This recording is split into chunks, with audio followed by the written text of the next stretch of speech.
Po vyše roku dnes v Bardejovskej bazilike svätého Egídia nainštalovali jedinečnú zrekonštruovanú kalváriu.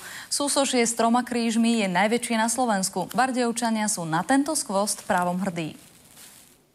Známu turistickú atrakciu Bardejovskej baziliky svätého Egídia vyše roka reštaurovali. Drevené súsošie ukrižovaného Krista, jeho matky apoštola Jána a 2 lotrov je najväčšie na Slovensku. My Bardejovčania tejto kalvárii hovoríme, že veľká kalvária, pretože je kompletná. Jedna z najhodnotnejších určite v rámci stredoeurópskeho regiónu. Veriaci na záchranu kalvárie z 15. storočia vyzbierali 50 000 eur, naposledy ju rekonštruovali pred vyše 100 rokmi. Súsošie kalvárie bolo pomerne veľmi zničené a hrozilo zrútenie. Reštaurátorské práce dokončili tesne pred Veľkou nocou a tak sochy dnes mohli opäť inštalovať na nosný trám nad Svätyňou. Pozor na korunu dozadu, musíš celý.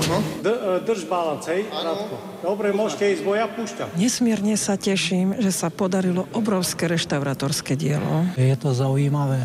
Pekné to bude. Súsošie je vysoké 8 metrov. Reštaurátori sa presvedčili, že išlo o precíznu prácu stredovekých majstrov. Zistili, že celá kalvária zapadá do tejto schémy. Ten majster mal presne predkreslený nákres, podľa čoho to súsošie zostavil. V bazilike paralelne prebieha aj archeologický výskum, no lešenie už zajtra rozoberú, aby tu mohli bez problémov osláviť veľkonočné sviatky. Z Bardejova Martin Jedinák, televízia Markíza.